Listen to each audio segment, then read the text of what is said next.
Hello, welcome to another week's episode of my M&A Cyber Risk Brief. In this week's episode, I'll be covering all things LOI, letter of intent, red flag screening.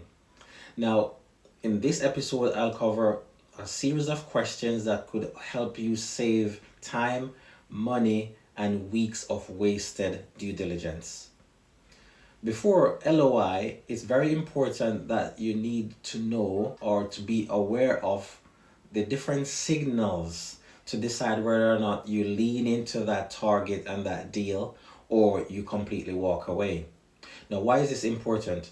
It's important because it protects your budget, it protects your team, time, and also protects you from potentially a toxic target. It also minimizes reputational risk by being associated with a risky, unstable, and a business that will potentially cause havoc when it's integrated into your main ecosystem. But it also sets the expectation early for cyber transparency with the seller and make sure that they understand the depth and the degree of assessment that you will be doing to ensure that your investment is protected. Now, a typical case in point here is with a company by the name of Travelex. They were hit by a ransomware and it literally collapsed their entire operational environment following the investigation, which highlighted that they were poor preparedness. They weren't prepared properly in terms of early signals, following through on the warning signs, and not really zooming in on those potential signals to decide whether or not they should lean in or walk away. They leaned in, they ignored some of those warning signs, and the ransomware pretty much hit them hard and it cost them a lot of money. So here are some of the questions that I alluded to earlier. Make sure that you ask about the breaches, ransoms, and any regulatory investigations that took place with them or that they were part of in the last 3 to 5 years.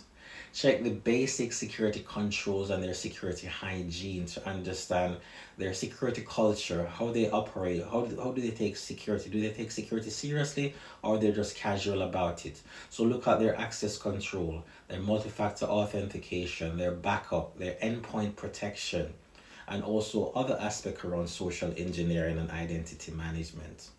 Make sure that you confirm, confirm if they have any certifications that could back their controls and their security culture, and not just to get a certificate, but to validate that the controls that helps them to get the certificate stands up and it's really strong. Because a lot of companies can have SOC controls, SOC certified or SOC accredited, or have a SOC compliance certificate, ISO 27001 certificate, and there are still gaps and holes because the intention of getting that is for marketing. Make sure you review their cyber insurance and what the limits are and what the conditions are in that cyber insurance package, and make sure you scan all publicly available footprint.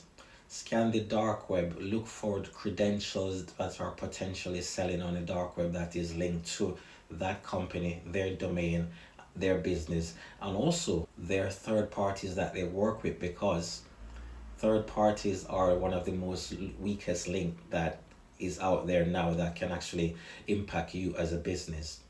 That's some of the questions that I'll post and share as well in my summary and my write-up. But those are the high-level questions that I think are very important at this stage when looking at your LOI, your letter of intent, and moving into that next phase of your due diligence.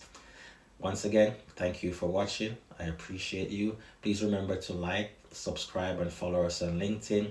Subscribe to us on YouTube, and also reach out to us on sales@pragmatic.com. The information will be above here, and www.pragmatic.com.